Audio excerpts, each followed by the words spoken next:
बहुत ही झटपट से सिर्फ 5 मिनट में बिना भाप पर पकाए आज हम बनाएंगे सुपर डुपर टेस्टी अरबी के पत्तों की पकौड़ी, जो खाने में बहुत ज़्यादा टेस्टी है और बनाना बहुत ही आसान है। और इसे बनाकर आप ग्रेवी भी बना सकते हो और 2-3 दिन तक स्टोर कर कर रख भी सकते हो। तो चलिए फटाफट से रेसिपी को स्टार्ट करते हैं, लेकिन उससे पहले आपसे रिक्वेस्ट है, आपने अभी तक मेरे चैनल को सब्सक्राइब नहीं किया तो प्लीज़ सब्सक्राइब कर लीजिएगा।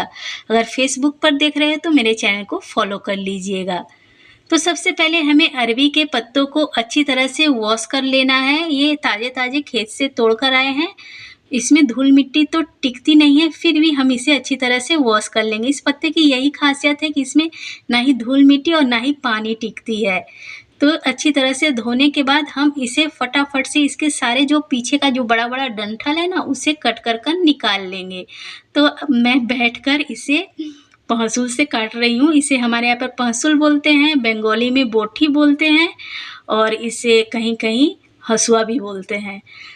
तो मेरा आदत है कि मतलब सब्जी काटना है ना तो बैठकर, चाकू से भी कट जाता है, लेकिन क्या बात होता है ना, सारी चीज़ें अगर हम खड़े खड़े करने लगें तो हमारे बाद में ना कमर में इतना दर्द हो जाता है कि हमें उठा बैठा ही नहीं जाता है। तो मैं आपको भी रिकमेंड करूँगी कि सब्जी वगैरह जो काम होता है ना, उसे ना आप नीचे बैठ कर किया कीजिए, जिससे कि आपको नीचे बैठने की भी आदत बनी रहे और बाद में फिर उठने बैठने वाली परेशानी ना हो जाए। तो ये तो सारा काम मैं बैठकर ही करती हूँ आराम से। उसके बाद कुकिंग जितना करना होता है सब खड़े खड़ा कर लेती हूँ। तो देखिए सारे पत्तों को हमें एकदम पतला पतला कर कर कट कर लेना है। तो यहाँ पर इसी तरह से मैं सारे पत्तों को कट कर लूँगी और इसे हम नमक लगाकर 5 मिनट के लिए रेस्ट पर छोड़ेंगे। मतलब जब तक कि हम बाकी के इंग्रेडिएंट्स रेडी करेंगे तब तक हम इसे रेस्ट पर छोड़ देंगे। तो नमक को अच्छी तरह से मिक्स कर लेना है। आपको देख लेना है कि आपके पत्ते कितने हैं, उसी अनुसार से आपको नमक ऐड करना है। तो बहुत ज़्यादा भी नमक मत ऐड कीजिएगा। तो इसे ढककर छोड़ देना है। और यहाँ पर मैंने हाफ कप लिया है चावल, इसे मैंने धोकर रख दिया था। देखिए एकदम खिला खिला सा हो गया है। तो इसे हमें अच्छी तरह से पीस लेना है। तो इसका बिल्कुल बारीक सा हमें पाउडर बना लेना है।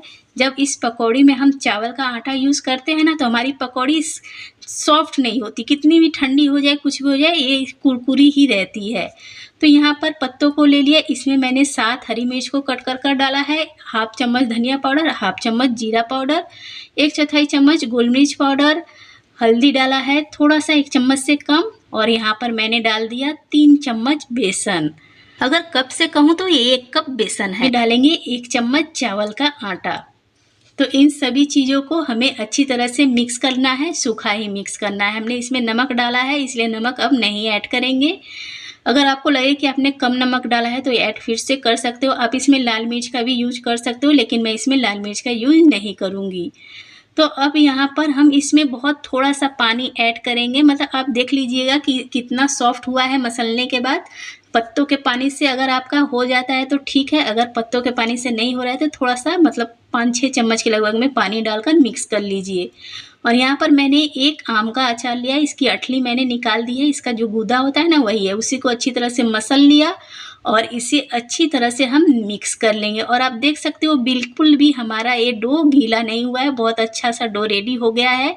तो हाथ को वॉश कर लेना है, अगर हाथ में चिपके तो हाथ में आप ऑयल लगा लीजिएगा और थोड़ा थोड़ा कर कर लेना है। इसका आपको अपने मन चाहे शेप का रेडी कर लेना है। तो अभी अब मैंने यहाँ पर स्क्वायर शेप का रेडी किया है और ऑयल भी मीडियम हॉट है, मैंने फ्लेम को लो रखा है। मैं एक एक कर कर बनाती जाऊंगी और ऑयल में डालती जाऊंगी। जब सारा डाल दूंगी तो ऑयल को मीडियम कर दूंगी, मतलब फ्लेम को मीडियम कर दूंगी और इसे उलट पुलट कर हमें कुरकुरा होने तक तल लेना है। बिल्कुल भी हड़बड़ी में हाई फ्लेम पर मत तलिएगा, कच्चा न रह जाए। और यहाँ पर देखिए एक और शेप मैं आपको दिखला देती हूँ, इसे हम ट्रायंगल शेप देंगे। ये शेप देखने में बहुत ही प्यारा लगता है और जब हम इसकी अगर ग्रेवी बनाते हैं ना तो ये मछली के पीसेस के जैसे लगता है, कि जैसे हमने मछली के पीसेस में ग्रेवी लगाया है। तो आप चाहे तो इस तरह से भी बना सकते हैं या फिर आप टिक्की का भी शेप दे सकते हो, आपकी जैसी मर्जी आप इसे अपने हाथों से शेप दे सकते हो। तो देखिए कितना प्यारा प्यारा ये बनकर रेडी हो रहा है। तो इसी तरह से मैं सारा रेडी कर लूँगी। तो यहाँ पर देखिए मेरा एक बैच तलकर रेडी हो चुका है और देखिए कितना प्यारा सा ये रेडी हुआ है और मैंने इसे मस्टर्ड ऑयल में तला है। आप चाहे तो रिफाइंड में भी तल सकते हो, लेकिन रिफाइंड भी हेल्थ के लिए ज़्यादा अच्छा नहीं होता। जितना कोशिश कीजिए मस्टर्ड ऑयल या फिर दूसरे ऑयल को खाने की। रिफाइंड बहुत कम, मुझे जहाँ लगता है कि रिफाइंड के बिना काम नहीं चलेगा, मैं वहीं पर रिफाइंड ऑयल यूज़ करती हूँ। तो ये दूसरा बैच भी मेरा रेडी हो चुका है। आपने देखा कितना क्यूट दिखने में लग रहा है। तो हो गए हैं सारे पकौड़ी तैयार और गरमा-गरम खाने में तो इसका अलग ही स्वाद आता है, बहुत ही टेस्टी लगता है।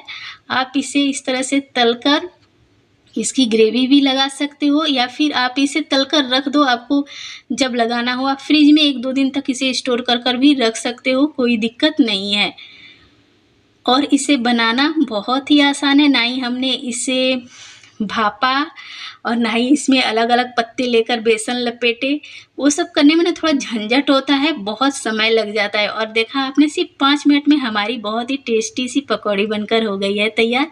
और आप देखिए कितनी बेहतरीन है, ऊपर से बिल्कुल खस्ता है, अंदर से सॉफ्ट है और इसमें भी लेयर आप देख सकते हो, पत्तों के लेयर अलग-अलग हैं और खाने में बहुत ही मज़ेदार होती है। तो आप इस तरह से भी इसे बनाकर रेडी कर सकते हो। तो अगर आपको मेरी ये सिंपल सी रेसिपी पसंद आई हो तो प्लीज़ मेरे चैनल को सब्सक्राइब कीजिएगा, लाइक कमेंट शेयर करना मत भूलिएगा। अगर फेसबुक से देख रहे हो तो पेज को फॉलो